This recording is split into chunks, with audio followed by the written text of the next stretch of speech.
Can protest really change the political order? It's a crucial question outside the United States in the struggle against authoritarian and corrupt regimes, particularly in the post-communist world. 30 years ago, many analysts were pretty sure that people united could challenge and transform dictatorial power, even powers that it seemed unlikely that they could overturn. But today, the process of effecting liberal change seems far more difficult.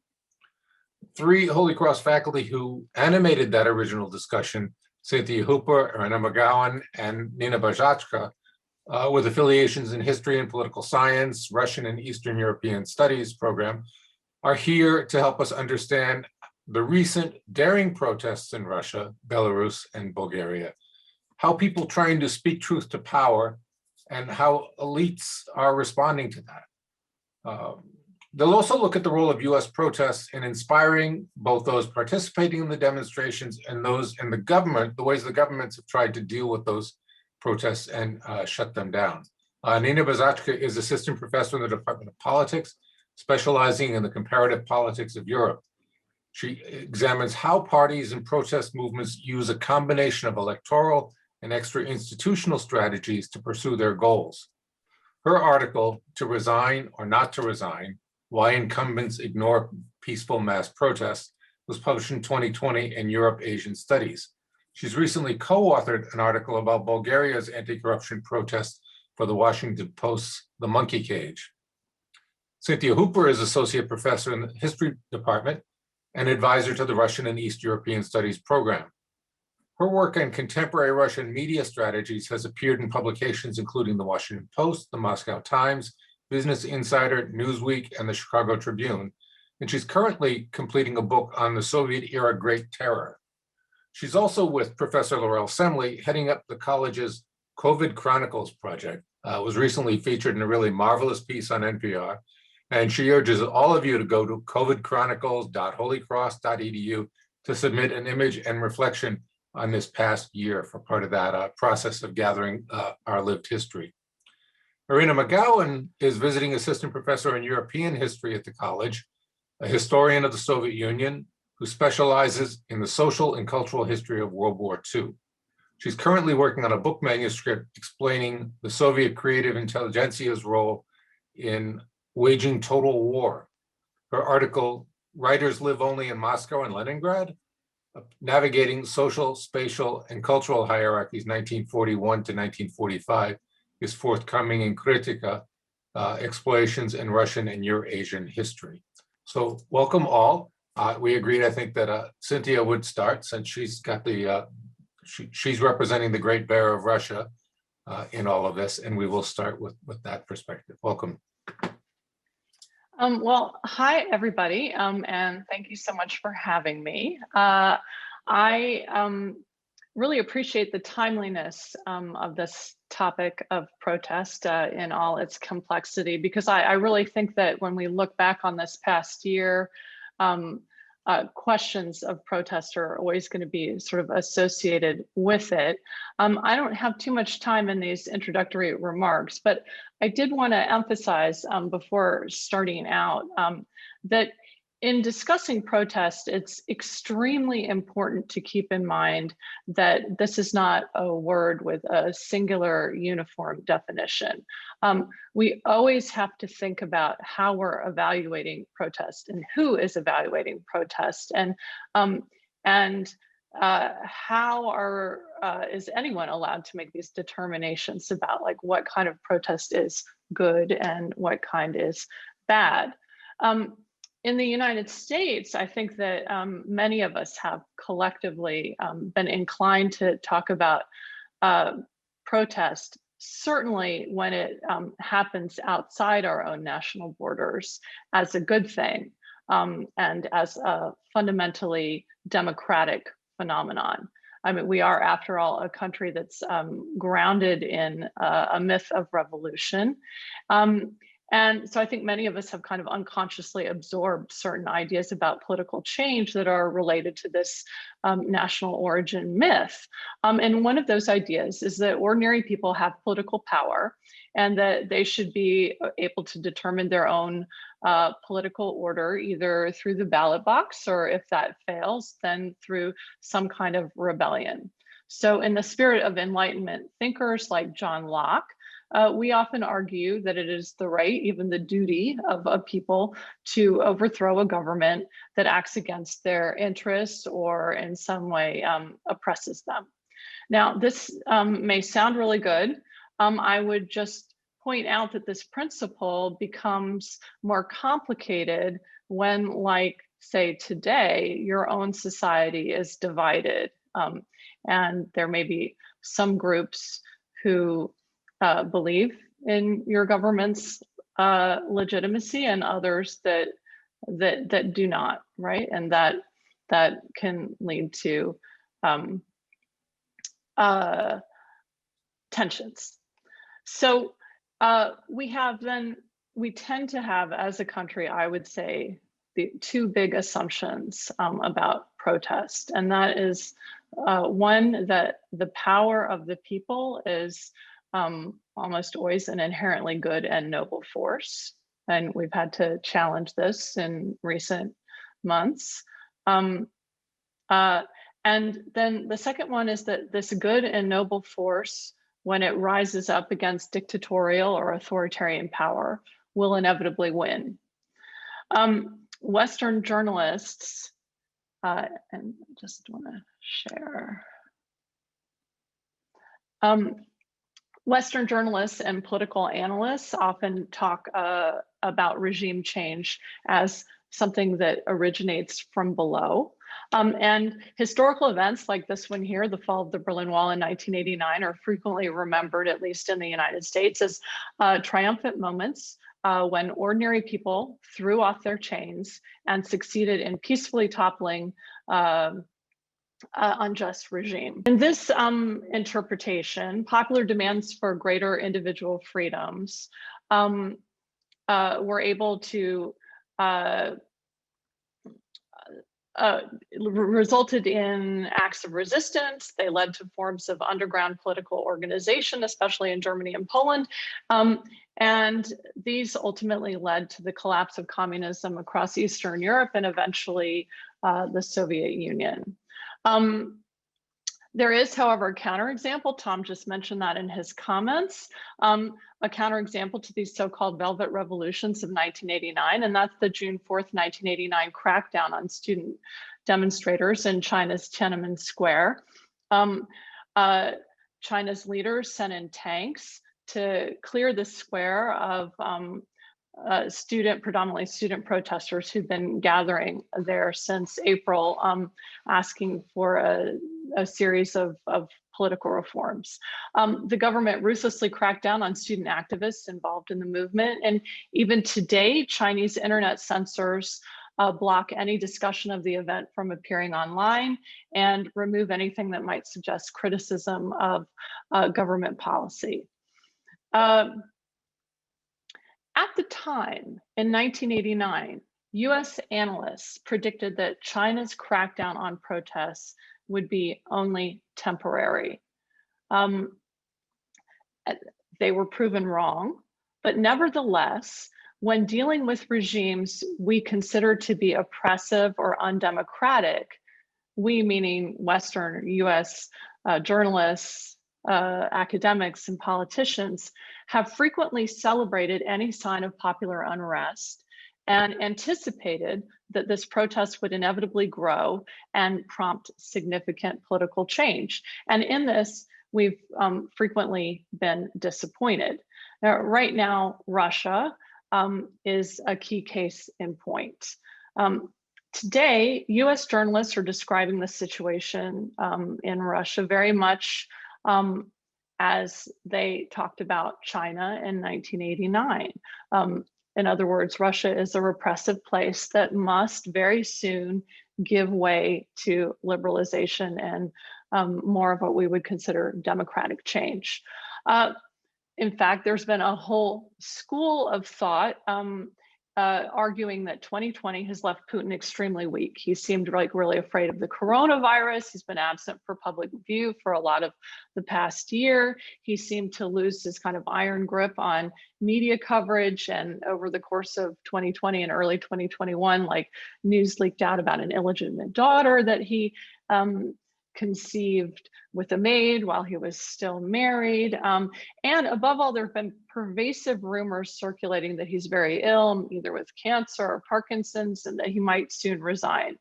And above all, I mean, Putin's been in power for 20 years. And it's been this past 12 months that he's confronted the greatest number of protests that he's seen over the course of his time in office. There have been like a whole series of demonstrations in the far north. And above all, there's been the coalescing of a very visible opposition movement around anti-corruption crusader Alexei Navalny.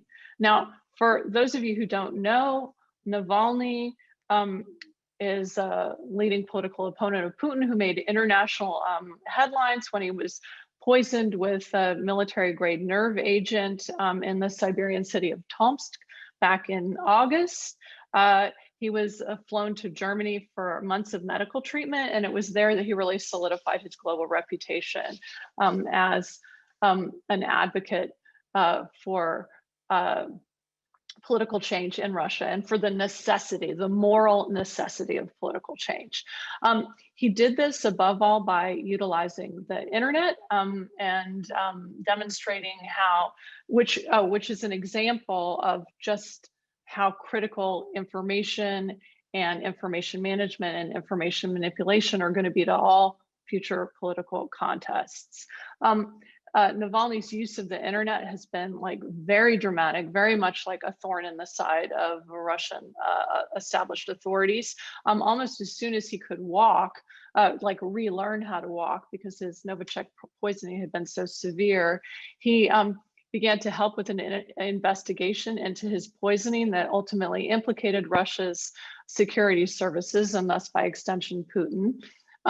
This culminated with Navalny making a crank call to a man who'd been identified as a person likely sent to Tomsk after the poisoning to clean up any suspicious materials. Navalny made a crank call to this man claiming to be like a Kremlin aide that was who needed to write a memo, and the man was in bed with coronavirus. He answered a lot of questions. Basically, acknowledged that there was a planned assassination. And Navalny recorded this conversation and posted it all on YouTube. And if it's there in English translation, if any of you haven't watched it, it's really a sensational document.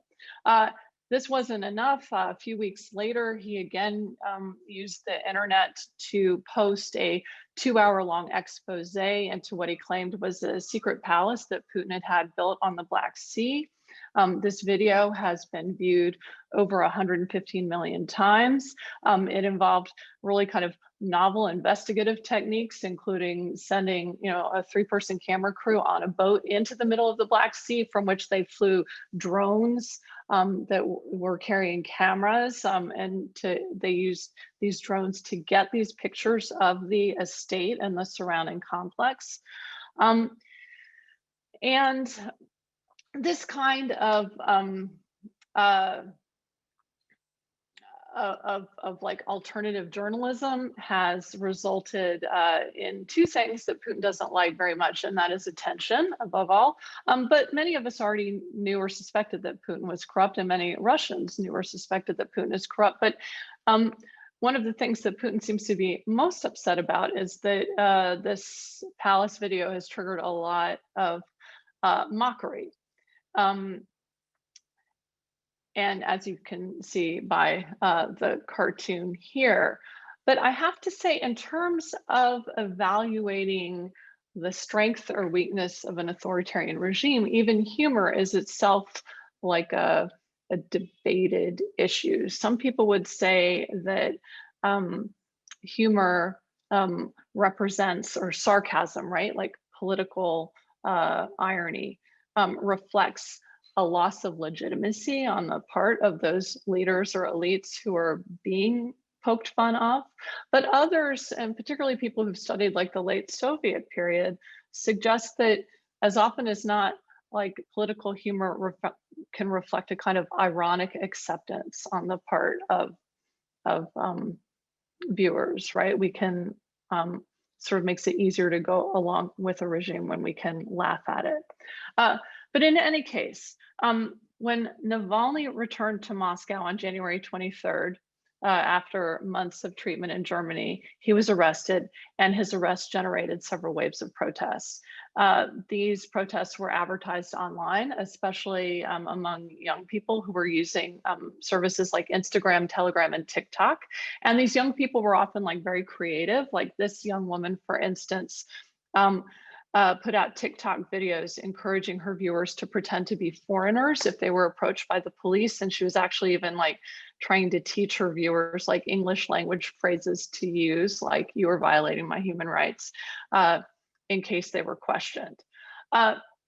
So what is my point after all this? And my point is, I'm afraid, an unhappy one. And the first and main one is that looking at Russia today,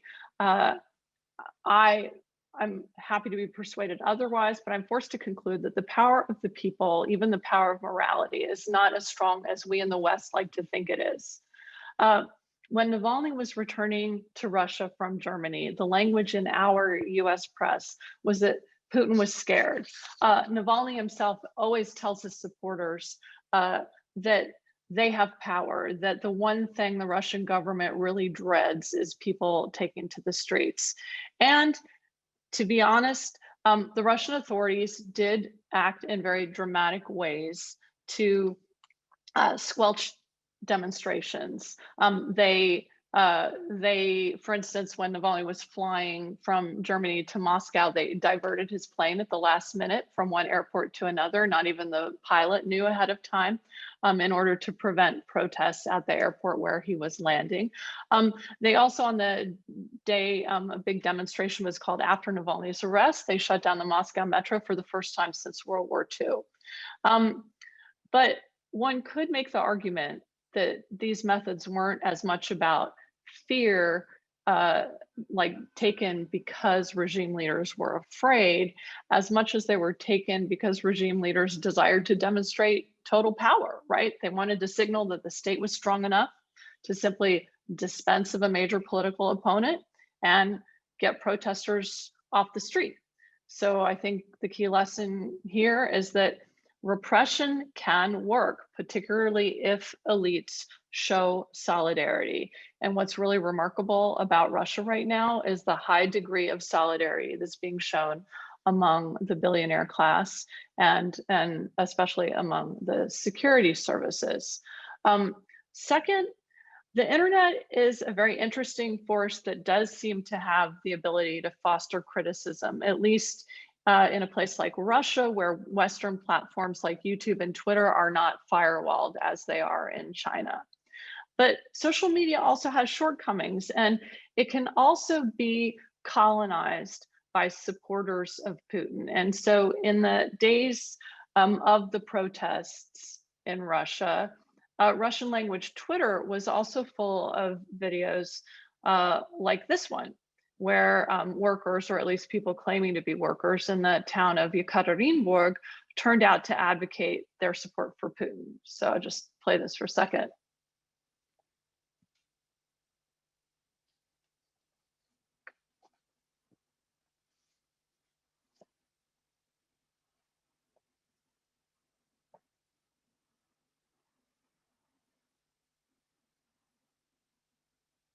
So this says, Putin is our president, and Putin, we're with you. Now you see a slide like that and you think, of course, it's all staged. And certainly there is artifice here, but it's not all artifice. Putin has powerful supporters, media personalities who have giant followings on television, and these people are gradually moving into social media. And I think that this signals what I believe is going to be an immense challenge in the coming decades, and that is the problem of large numbers of people supporting principles we consider to be undemocratic. So democracy can be both a process and a set of ideals. And I think we all need to think about what are we going to do if at least a moderately democratic process results in the promotion of leaders who do not support what we consider to be democratic principles of tolerance, or liberty. And then very finally, I just want to say that I think that these issues around Navalny have really prompted a lot of debate about the methods of political change. So not only are Russians very divided about what kind of platform, what kind of principles people who oppose Putin should support, but they're also divided about just how people should politically engage. And this dilemma, I think, is embodied in this debate between the two Russian bloggers. You see Navalny on the left, but there's a younger guy named Yuri Dude on the right. He's got tattoos down his arm. He's very hip and cool. And this is almost like a debate between two Russian intellectuals, like Tolstoy, the absolutist, the moral absolutist, and Chekhov, the pragmatist. And Yuri Dude traveled to Germany to interview Navalny before he, when he was out of the hospital and before he returned to Russia. They ended up getting in an argument with Dude asking Navalny why he was so resistant to broadening his appeal in Russia by bringing more, reaching out to different constituencies instead of condemning so many people for making compromises. And Navalny said that the second he stops sticking to his convictions, stops naming names, and stops holding people to account for collaborating with an illegitimate regime, he believes he will end up being corrupted by the very system he hopes to change. It's a very interesting debate that I think we really need to think about in terms of our own country today, right? Because on the one hand, you have the risk of making too much compromise and again being co-opted into a system or a set of policies that you disagree with. But on the other hand, if you stick too much to your ideological principles, you can end up becoming ineffective. And I think that's sadly, in a way, the jury's still out, but Navalny's position today in Russia is not a good one. He's been imprisoned in a virtual, very hard regime labor camp. He's no longer able to be the internet presence that he was, and his suffering is invisible. And even while many Russians acknowledge that his imprisonment was illegitimate, he still does not seem to have anything like a majority of Russian support, particularly in polls that ask if they would support Navalny as a possible presidential candidate. So I guess I would just say in closing that if the majority of Russians favor anything, I think that it is an idea that political change is not going to come through heroic means, but through compromised accommodation and gradualism. So thank you. Thanks. Thank you very much. Oh. Let's go to Erina next. And I should mention that we will be taking questions and answers towards the end. I'll take those. You're welcome to put them in the chat now, or we can do that live. So Erina, welcome. Great, thank you so much. Let me just go ahead and share my screen. And I think, so it's a sort of nice segue from Professor Hooper's talk, because Belarus is in many ways, which is the subject of most of what I have to say today, really the almost opposite. Instead of a divided democracy, I think arguably you have a much more united opposition, excuse me, but almost a total absence of any democratic process. And I think in the US, when we think about this question of whether or not protest changes things, that at some level we tend to assume that this is a domestic question, right? And it revolves around whether or not you can generate enough domestic momentum for change, the way that we saw in 1989 with these enormous protests really at home.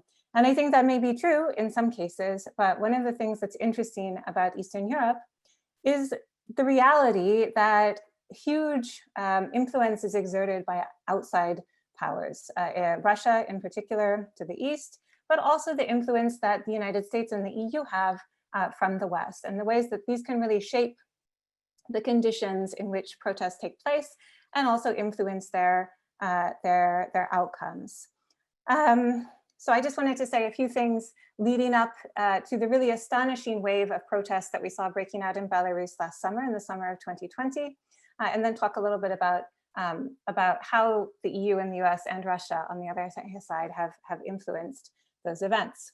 And the reason really why the protests in Belarus take the world by surprise, on the one hand, they're enormous. And on the other hand, Belarus has arguably been the calmest and most stable of any of the certainly Western post-Soviet republics. This is Alexander Lukashenko. When the new Belarusian constitution is adopted in 1994, which amongst other things converts the position of prime minister to president, he wins in a landslide. He's a virtually unknown political figure at the time who comes to politics from managing a collective farm. And he runs on this platform of anti-corruption.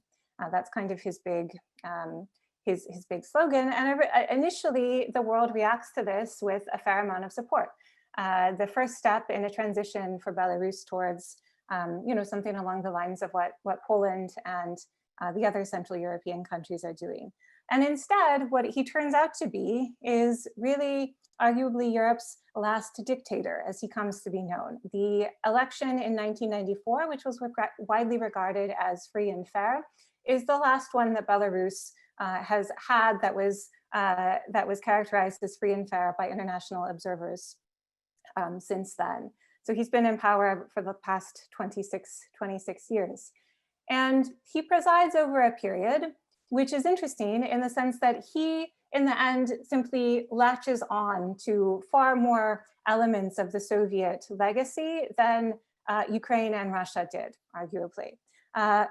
Unlike most of the other former Soviet republics, Belarus does not undergo shock therapy.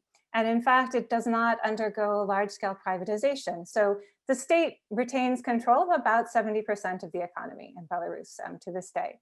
And this in turn contributes to a society which is comparatively socially homogenous. It's much more equal, right? You don't see the wild extremes of wealth accumulating in the way that you saw in Russia, for example.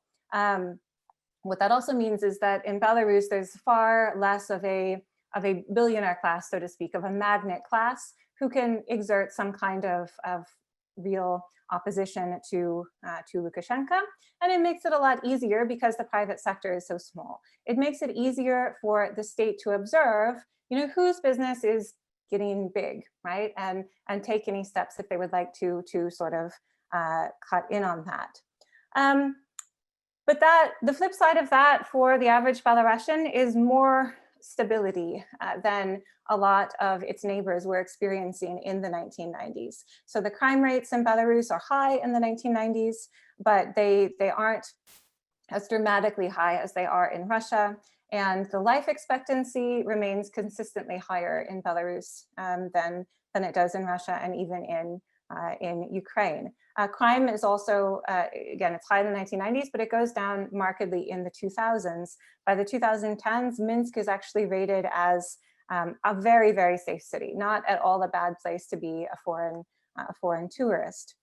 So at some level, it's poor, right? But it's not the poorest country in Europe, and it's reliable. There's not a huge shock to the system. In terms of politics, his anti-corruption campaign disappears pretty quickly. The Belarusian constitution gives really outsized powers to the president. He makes full use of those in order to essentially rig the results of all of the ensuing elections. There technically are other political parties that exist in Belarus, but they have been effectively marginalized and they're denied any real kind of meaningful political participation within the system. So in the end, by the 2010s, it's a political system that's really vertical and arguably based almost entirely around Lukashenko, right? Not even around a political party and some kind of idea that he claims to represent, but around just him. And this is contributed to really by a lack of free press, right? Lack of anything other than state media, which means most people have really limited information. There's no place to debate political ideas. It starts to change in the 2010s with the internet and social media. But so they don't see mass protests, right? And they don't see mass unrest in the 1990s or the 2000s, the way that you see in Ukraine, or the way that you see in some of the other former Soviet republics. Lukashenko manages to associate himself with stability and with safety. And that is okay for a while. That starts to change in the summer of 2020, when regular presidential elections are due to be held. And pretty typically for Belarus, in the lead up to the elections, what you see is that the main opposition candidates are being excluded one way or another. Several had to leave the country, and several others were arrested and jailed for a variety of pretenses. In Belarus, you can be arrested and held without charge for up to a year. So they don't have to charge you within 72 hours or even within a week. And so in this atmosphere of rounding up all the potential opposition candidates, there's one candidate that Lukashenko allows to remain on the ballot. And this is Svetlana Tikhanovskaya, who is actually the wife of a much more prominent oppositional political candidate who himself was in jail and therefore prevented from running in August of 2020. So here you see she's young, she's 37. She hasn't had any particular earlier interest in politics. She didn't aspire to be a politician. She essentially wrote herself into the ballot, or registered so that she could be on the ballot in support of her husband. And Lukashenko simply doesn't have her taken off. It's not entirely clear why, if he just doesn't take her seriously because she's a woman, or because he just thinks that she won't be able to get enough support. Now, in the campaigns, she campaigns with a number of other women, several of whose husbands had also been arrested, were political prisoners at the time. She actually does draw a lot of support, so she gets big rallies. And when the elections are finally held and the official results are announced, it's declared that Lukashenko got 80% of the vote and Tikhanovskaya got 10. So to most people, especially in the cities, this just seems wildly unrealistic, right? People feel like they're being lied to their face. No one thinks that Lukashenko got 80% of the vote. In fact, large numbers of people are convinced that Tikhanovskaya actually won the election. That's impossible to verify. I think all of that evidence has been destroyed, but certainly that is the perception, that with the kind of rally she was drawing, there's no way that she only got 10% of the vote, and that in fact she probably won. She herself refuses to accept the results of the election, and she goes in light of the support that she'd been drawing, and she goes to launch a formal complaint, actually, to protest these obviously falsified election results. In the streets, almost immediately, large protests break out in Minsk and in other cities. You can see against these results that people feel are clearly false. And those escalate almost immediately into clashes with police. Lukashenko instructs them to respond with force, with tear gas, with rubber bullets, with stun grenades, which really hadn't been used in Belarus before to disperse crowds, in part because there hadn't been a lot of opportunity to disperse crowds. Tikhanovskaya herself, when she goes to launch her complaint, she's essentially taken aside and told that she can either go to jail, in which case her children will be sent to an orphanage because both of their parents will be arrested, or she can leave for Lithuania. So she leaves very quickly for Lithuania, where she makes, before she goes, she makes a videotape statement where she's obviously under duress, urging everyone to accept the results of the election. Now, in fact, when she's in Lithuania, she continues to reject the results of the election, and she's actually launched a coordination council who operates entirely abroad. But their goal is really to collect enough civil society activists, lawyers, and respected cultural figures that they could at some point facilitate a democratic transition of power. And she has also taken the lead in lobbying, really, Western states to provide support for the Belarusian opposition. She herself has made it clear that she's not necessarily interested in retaining a political role, right? That she would see her role, had Lukashenko actually stepped down, as something of a transitional figure. Lukashenko reacts, so his plan backfires.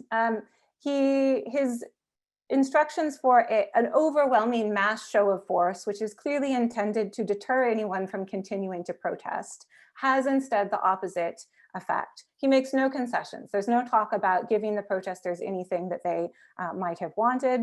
Instead, what you see is basically unlimited license for the security services to just detain people at street, off the street at will, without any provocation, other than that they are standing in a group. And these nominally arrests take on the characteristics of something that seems a lot more like kidnapping, right? Where you're just rounding people off the streets, tossing them into vans, and taking them away to be detained. Once those people have been detained, widespread reports start to emerge of police brutality in this first wave of protests. This is all taking place very quickly, right? Between August 9th and August 16th, it's not a lot of time. And in response to the decision to simply try to beat people into submission, use as much force as you feel like, you see these really incredibly large protests taking place throughout most major Belarusian cities. People are horrified by the unexpected viciousness of the police response. Yeah, everyone knew that Belarus was an authoritarian place, but that was not the response that they were expecting.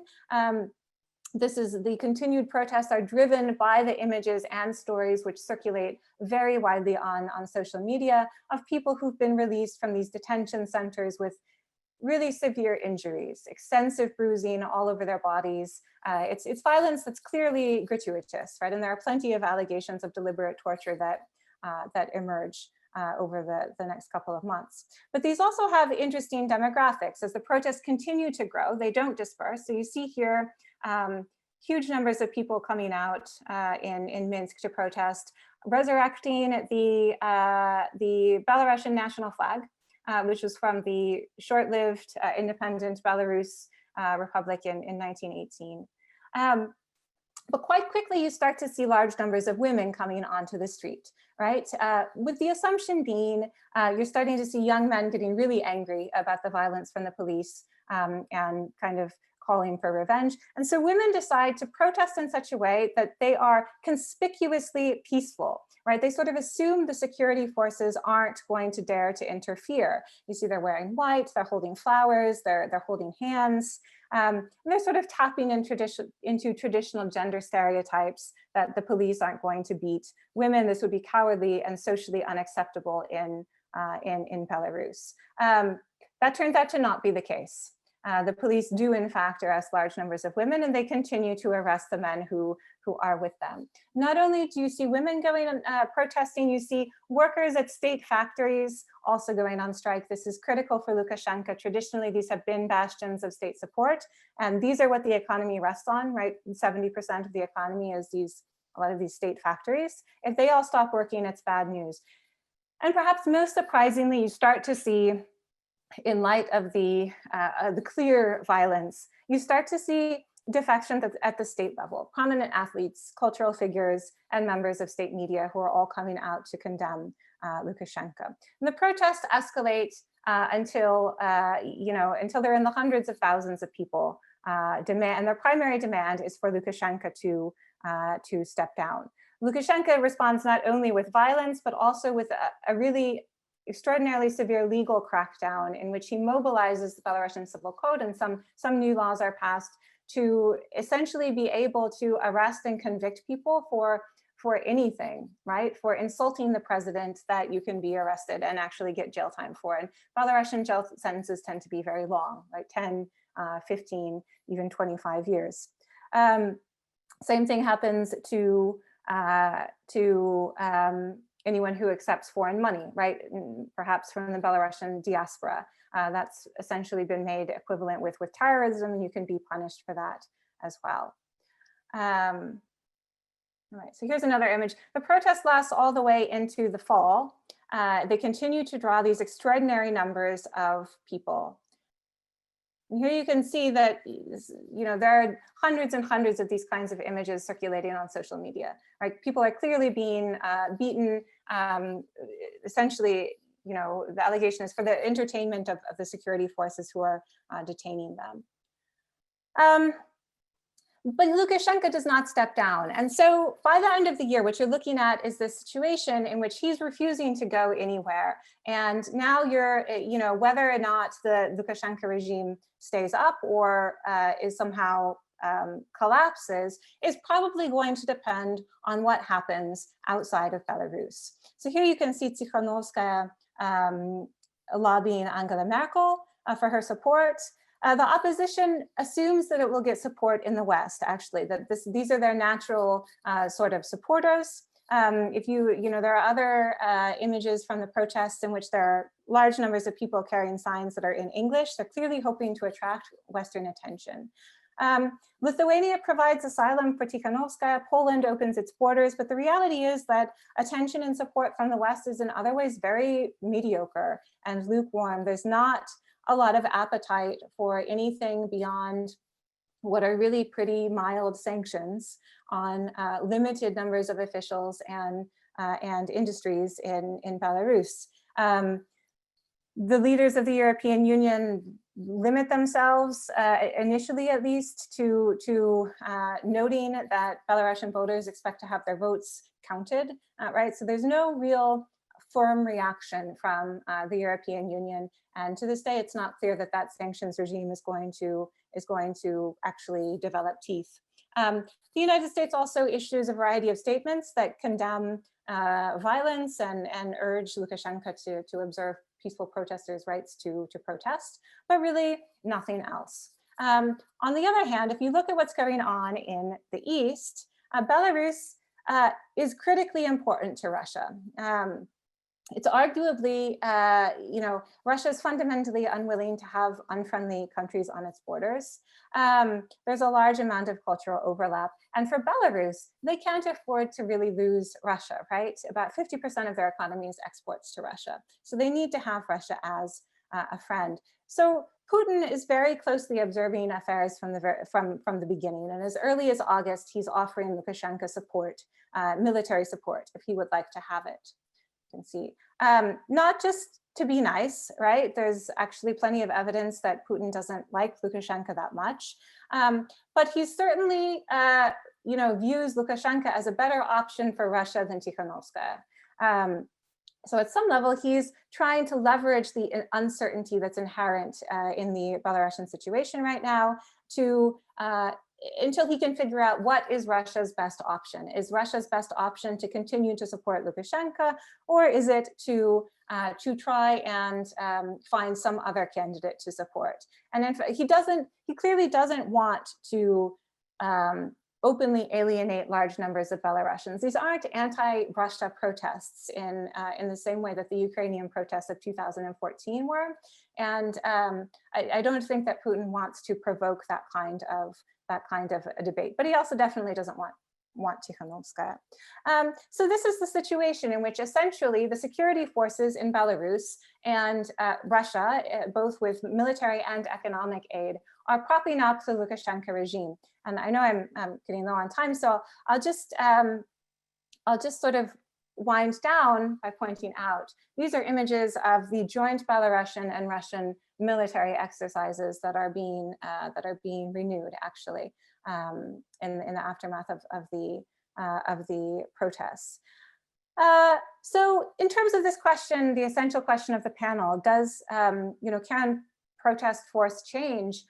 I actually think that yes, in fact, a lot of things have changed. The opposition in Belarus is trying to re-energize these protests. I don't think that they'll get the same kind of momentum that they did last summer. That seems unlikely. Most of the opposition is either in jail or abroad. I don't think they're going to be returning to the country given the situation. COVID restrictions are going to be, I think, easing. People will be able to travel, but the social and the legal environment in Belarus themselves are now totally different. People and at some level, the things that made the system tolerable at the everyday level, where if you stay out of politics and you stay loyal, you can have a pretty normal life and you'll be safe as long as you're loyal or at least neutral. That has disappeared. So people are generally scared now, right? It feels like a real atmosphere of almost lawlessness. That's not particularly tolerable to people.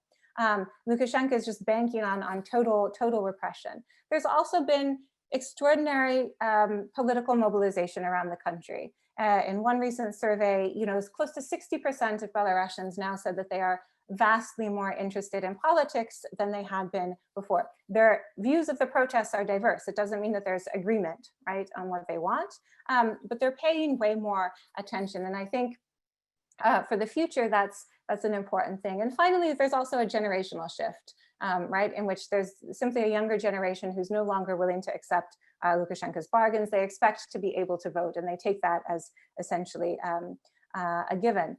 So I think that for the short term, and also politically, I'll add, Lukashenko's position has changed, right? He's now much more dependent on Putin than he ever was before.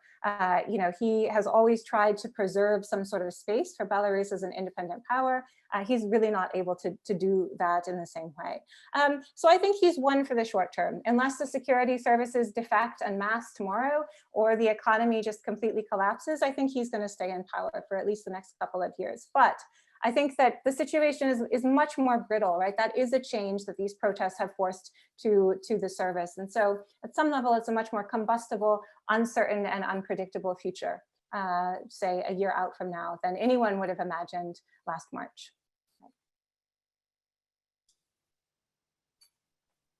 Thanks so much, Erina. And we were fortunate we got Nina here. She got in and she's seen most of this. So let me turn over to Nina Barzachka. Good afternoon, everybody. It is really a pleasure to be here. Thank you, Tom, for Professor Landy for organizing this. Thank you to our panelists and to our students as well. So today I'm going to talk about the protests in Bulgaria that started in early July of 2020 and have been ongoing to some extent, to some degree, even today, although they have diminished substantially. And what is interesting about these protests, that they started very shortly after the Black Lives Matter movement. But the demands and the concerns are very, very different. Primarily, it was a series of political and corruption scandals, including a scandal involving the prime minister that triggered the protests. But public discontent with the government has been rising for a substantial time now. So all of a sudden that public discontent started to pour out. On the other hand, so it's been almost 9 months, right, since the protests began. The problem is that, from the point of view of the protesters, is that the government has survived. And that in and of itself presents a very interesting puzzle. Not only has the government survived, but it will complete its term in office. And in fact, the regular parliamentary election is supposed to take place on April 4th. So less than 2 weeks from today. So they succeeded in surviving.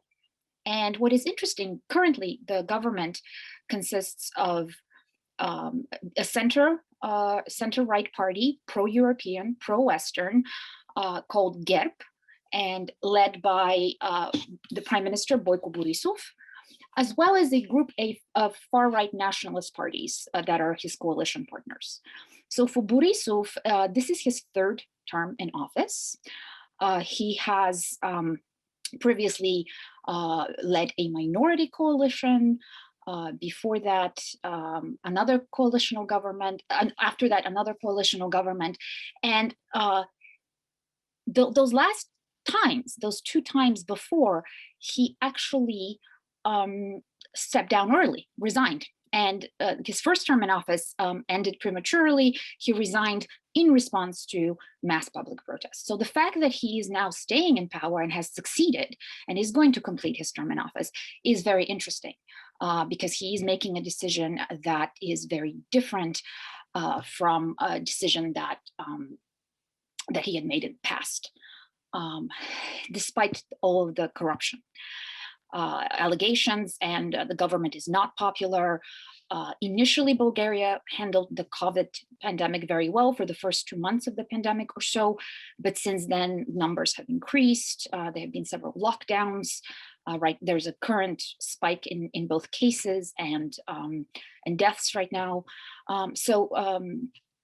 You know, very a lot of reasons for the government not to not be popular. So this question is really important about why do protests fail, and in terms of, it's about how they fail, right? Because these protests do not fail because they're violently repressed. They fail because they fizzle out. And I have found in my research about, you know, based on previous protests in Bulgaria, that you know, some protests succeed and some fail, precisely because governments have another very interesting option, and that's an option that a lot of people, analysts in general, tend to not notice, and that is they have the option to ignore the protests. They can concede, right? They can negotiate, they can agree to some of the demands on one hand, but on the other hand, they could also choose to simply you know, ignore the protests. And so there's very little attention, both within the academic field as well as in the news, of protests that kind of fizzle out like this. And that strategy that governments can employ to deal with protest, that can be very efficient, and because it goes under the radar, doesn't attract a lot of attention. And so I've been doing research into this for quite a while, and I noticed that there are basically 2 different kinds of explanations that exist of why incumbents tend to ignore protest, and what are the consequences of them ignoring protest.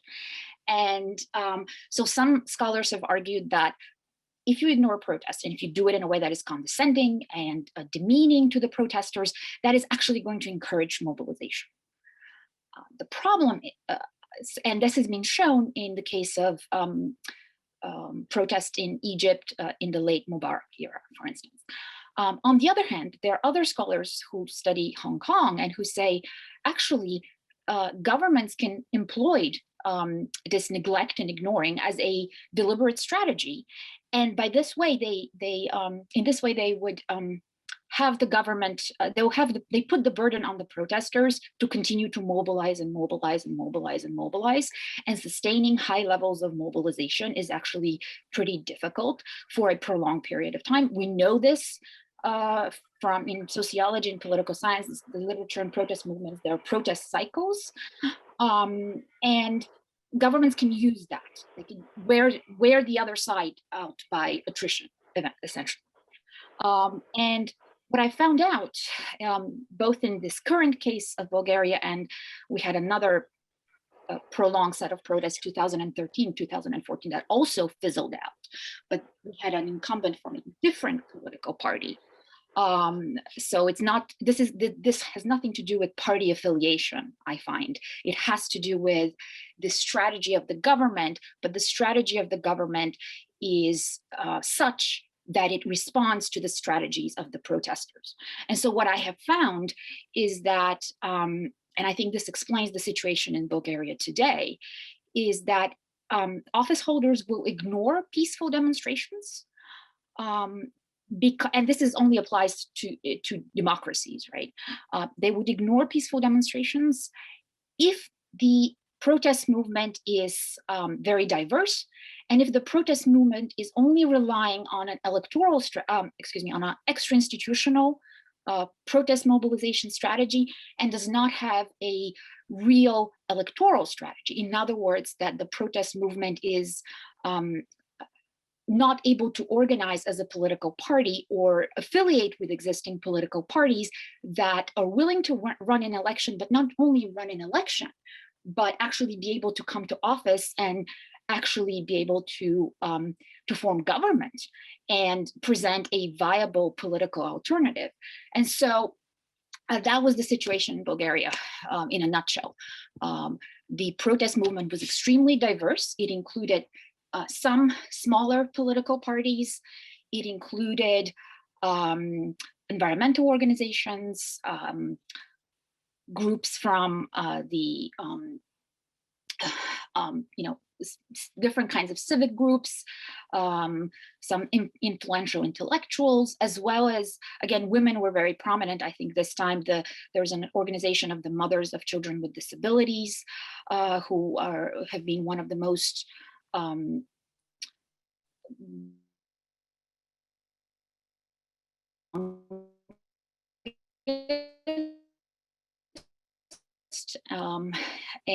but the problem is that none of the parties that are affiliated with the protests are. I'm receiving a message that my internet is unstable, but you're back. We lost you for a moment. Yeah, You said none of the parties, and then yeah, I got that message. And I'm painfully aware of the time, but long story short, I think the issue is that there is no real electoral alternative to the government. And when there is no real electoral alternative to the incumbents, no matter how bad they are, as long as they don't repress and there's no violence, or if they use repression, it is within what is considered acceptable way of dealing with protesters. Although there were some serious clashes in Bulgaria as well in the summer, but unless there is a clear alternative, the government doesn't have incentive to step down. And so the big lesson of this is protest movements, in order for them to be successful, they need an electoral strategy in addition to the mobilization strategy. They need to seek allies with existing political parties, and they need to think about how can they form government. Bulgaria is a parliamentary republic, which means that you have to win the election, and then the party or parties that win the election will then have the right to form government. Typically, you don't have a clear winner because we have proportional representation systems. So you end up with multiple parties in the government, and then they have to negotiate. Multiple parties in the legislature, and then they have to negotiate before they can form government. So typically, we have seen coalitional governments being the norm in Bulgaria. But what is really interesting right now, and I'm going to conclude with this, is that voters in general disapprove of Borisov, and they don't particularly like any of the other alternative parties either. And so there will be no clear winner of the election. There are a record number of parties running in the election. There's something like 6,000 candidates for 200 seats in the legislature in a country of 7 million people. And right now they're expecting that Borisov's party is going to get approximately like 15% or so.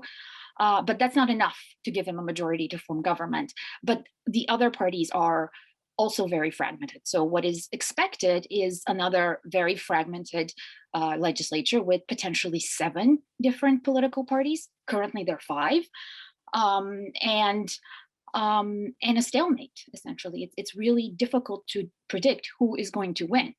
And I think the big issue is that voters in Bulgaria are very, very deeply disenchanted by politicians and by political parties.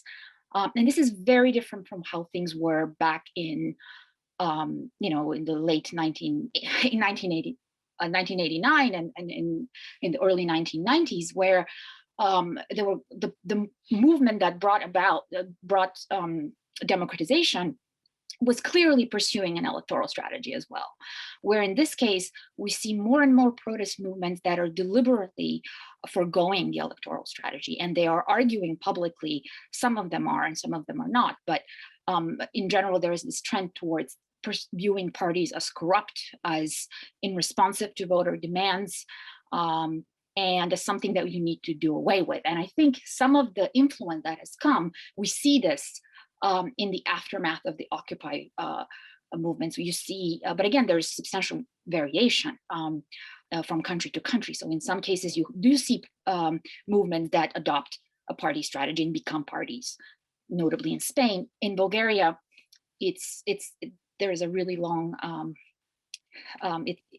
it's not very likely that any of the political parties that are affiliated with certain fractions of the protest movement are going to be successful and even make it into the coalition. And so people are very profoundly disenchanted. Bulgaria is the most corrupt and the poorest country within the European Union. And it geopolitically plays this is in a very difficult position, I would argue, because on one hand, it's member of the European Union, it's member of NATO, and has this pro-Western orientation. And Borisov in particular has his party is affiliated with the European People's Party in the European Parliament, has exceptionally good relationship with the Christian Democrats in Germany and with Angela Merkel in particular. Although I think recently she has been much more like, there is approval, but it's kind of a tacit approval in light of the recent situation. And on the other hand, the main opponent party is the Bulgarian Socialist Party, which are the communist successor, who are typically have strong connection with Russia. And in general, Bulgaria has very strong connections socially, culturally, historically with Russia, as well as economically, because we rely on natural gas from Russia, which, by the way, the pipeline goes through Ukraine. So if something happens in Ukraine, we can stay in the cold.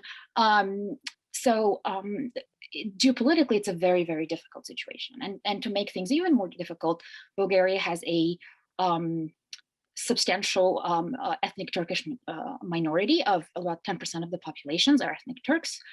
And they have their own political party as well, which has been historically played the role, at least in the 90s and early 2000s, of this kind of kingmaker, because they were a centrist party and they would form coalitions with various different parties and kind of make or break governments.